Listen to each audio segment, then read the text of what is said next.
कैसे आप सब? आशा करती हूँ आप परम मंगल स्वस्थ होंगे। सभी से पहले आपको सभी कामों को सफल कर देने वाली सफला एकादशी का अनंत और अनंत शुभकामनाएं। नाम से ही प्रतीत हो रहा है कि लाइफ में कोई भी परेशानी आ रही हो तो ये सफला एकादशी का व्रत करें। बिजनेस नहीं चल रहा है तो सफला एकादशी का व्रत करें। हस्बैंड वाइफ की नहीं बन रही है तो सफला एकादशी का व्रत करें। कोई भी एग्ज़ाम आपका क्लियर नहीं हो रहा तो सफला एकादशी का व्रत करें। बार बार आपको किसी भी चीज़ में कोई भी काम नहीं हो रहा है तो आप सफला एकादशी का व्रत रहें। मतलब आपका कोई भी कार्य हो जो आपका सफल नहीं हो रहा है तो सफला एकादशी का आप व्रत कर सकते हैं। पौष का महीना चल रहा है जिसको बोला जाता है पूष का महीना। भगवान सूर्य को डेलिकेट है ये महीना।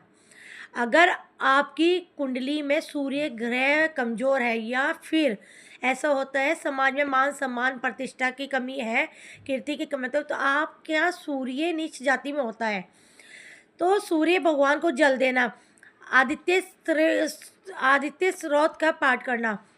वैसे देखो पौष का महीना चल रहा है, इसको पूष का महीना भी बोला जाता है। इसको ना हम छोटा श्राद्ध भी बोला जाता है क्योंकि इसमें बहुत सारे शुभ कार्य नहीं होते हैं। सूर्य भगवान को वैसे कहते हैं इसमें आपको स्ट्रॉन्ग करने के लिए पूष का महीना बहुत सर्वोत्तम है और इसमें मान्यता है कि रविवार का आप व्रत रखते हैं मीठे के तो बहुत सर्वोत्तम है।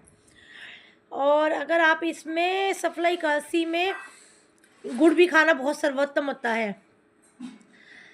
सफला एकादशी वैसे ही बोला जा रहा है कि कहीं कहीं पर 15 तारीख की है और या कहीं कहीं पे 16 तारीख है, पर लेकिन पूरा ही मतलब मेरे हिसाब से जो है मैंने जो पढ़ा है 15 तारीख की ही है सफला एकादशी, क्योंकि 16 तारीख का जो है वो एकादशी नहीं है।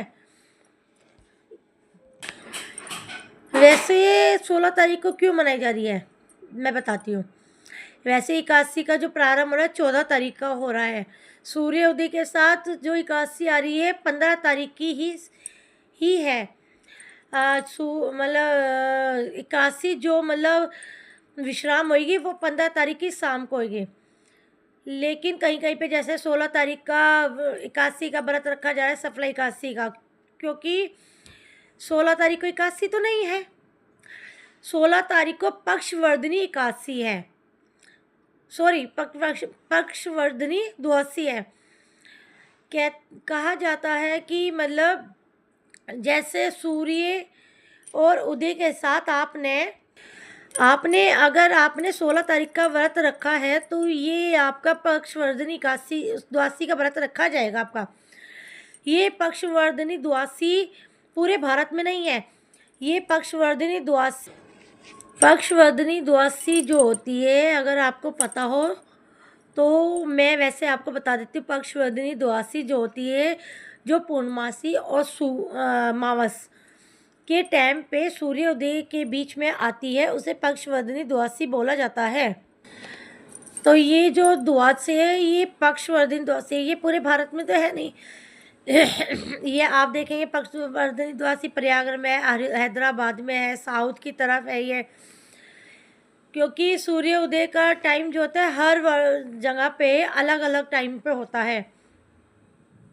अगर वैसे मैं बोलूँ आप एकादशी का व्रत किस लिए रखते हो तो चावल के लिए अगर आप रखते हो तो आपको 15 तारीख को चावल नहीं खाना है, क्योंकि 15 तारीख की एकादशी है। 16 तारीख को अगर आप व्रत रखते हैं तो वो आपकी पक्षवर्धनी द्वादशी। अगर आप वैसे चावल का ही मतलब कहते हैं कि चावल के लिए अगर आप एकादशी का व्रत रखते हैं तो इसमें कोई मतलब फ़ायदा नहीं है। चावल वैसे आपको 15 तारीख को नहीं खाने हैं। और मैं बताती हूँ एकादशी का जो व्रत है त्रिदिवसीय व्रत होता है। त्रिदिवसीय इसलिए होता है कि आपको दशमी पर भी आपको अन्न का त्याग करना होता है। एकादशी वाले दिन तो आपको करना ही है, द्वादशी पर भी आप करना होता है। तो त्रिदिवसीय व्रत की श्रेणी में आता है ये। 3 दिन तक आपको व्रत नहीं रखना होता है, व्रत के नियमों को आपको लागू करने होते हैं। द्वादशी पे कुछ होते हैं नियम, एकादशी पे कुछ नियम होते हैं। दशमी तिथि की रात्रि से आपको चावल नहीं खाने हैं। वैसे अगर आप दशमी पे पूरा दिन नहीं खाए तो बहुत अच्छा है। 81 पे नहीं खाने हैं। और आपको 82 पे जो है आपको चावल खाने होते हैं, क्योंकि व्रत का जो पारायण होता है वो चावल से ही होता है। अगर आप चावल खाते हैं 81 वाले दिन या एक दिन पहले, क्योंकि वो हमारे पेट में रह जाता है 10वीं पर, तो हमारा पेट क्लियर तो ज़्यादा होता नहीं है, तो वो हमारे 10वीं वाले दिन भी हमारे पेट में रह जाता है चावल का एक अंश भी, तो हमें कीड़े की योनि नहीं मिलती है। कहते हैं, कहा जाता है कि मतलब कीड़ा खा रहे हैं हम, तो आपको ये कीड़ा नहीं खाने हैं। आप ये सब चीज़ें मतलब कहा जाता है, आप 81 वाले दिन और 10वीं वाले दिन आपको चावल नहीं खाने हैं 2 दिन। आपको 82 वाले दिन आपको चावल खाने हैं। अगर आप ना बोला मान्यता है कि अगर आप 82 पर चावल खाते हैं तो वो चावल खाने से आपको फिर कीड़े की योनि से मुक्ति मिल जाती है, क्योंकि कीड़े की योनि तो कोई भी पाना नहीं चाहता है, तो इसीलिए आपको चावल खाने बहुत महत्वपूर्ण होते हैं 82 पर का। और ये भी मान्यता है,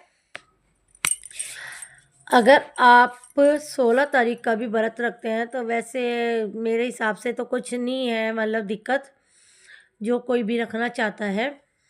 अगर आप पक्षवर्धिनी 82 का व्रत रखते हैं, पूर्णमासी और अमावस के बीच का जो 2 सूर्योदय होते हैं उसको पक्षवर्धिनी 82 बोला जाता है। पक्षवर्धिनी ऐसा शास्त्रों में वर्णन है, नारद पुराण में 81 के व्रत रखने से हमें 1 दिन का फल मिलता है, और अगर पक्षवर्धिनी 82 का व्रत रखने से हमें 1081 का व्रत रखने का फल होता है। तो ये जो 81 होती है ये बहुत मोस्ट इम्पोर्टेंट है। लेकिन वैसे मैं बताऊँ, मैं तो जो व्रत रखूँगी 15 तारीख का ही रखूँगी 81 का। और अगर आप मुहूर्त को लेकर कन्फ्यूज़न है 81 के व्रत का, तो मेरे को कमेंट में बताना कि मुहूर्त क्या है, क्योंकि वैसे खाटू श्याम और सीकर में और बाकी बिहारी जी में 15 तारीख का ही व्रत रखा जा रहा है। एकादशी का व्रत जो आएगा आपका, ये सफला एकादशी का आपको ऐसे व्यर्थ नहीं करना है। सफला एकादशी हर चीज़ों में सफल करने वाली एकादशी होती है। ये व्रत भाई क्या ही बताऊं मैं आपको, बहुत ही ज़्यादा सर्वोत्तम है। जिसने एकादशी का व्रत रख लिया अपनी ज़िंदगी में तो वो हर चीज़ों में सफल हो ही जाता है।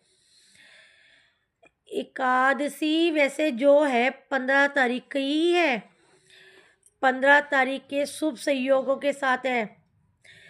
बहुत अच्छी सी है एकादशी ये, और मैं कहती हूँ ये आपको सफला एकादशी पे आपका कुछ दान भी करना होता है।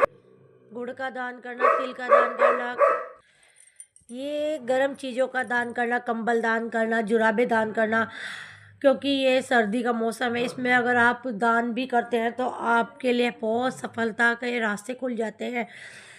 सफलता के रास्ते आपके खुलेंगे तो अपने आप सब कुछ अच्छा होता चले जाएगा। ये सब चीज़ें आप दान करेंगे। और इस टाइम में सफला एकादशी के टाइम से आपको गुड़ खाना, यानी कि पौष के महीने में गुड़ खाने की बहुत ज़्यादा महत्वपूर्ण होता है। मान्यता मानी जाती है गुड़ खाना, क्योंकि गुड़ की तासीर बहुत गर्म होती है। गुड़ खाने से आप के लिए बहुत सर्वोत्तम होता है सफला एकादशी पे। तो जय श्री श्याम, राधे राधे। चैनल को सब्सक्राइब करें, लाइक करें, शेयर करें। राधे राधे, जय श्री श्याम।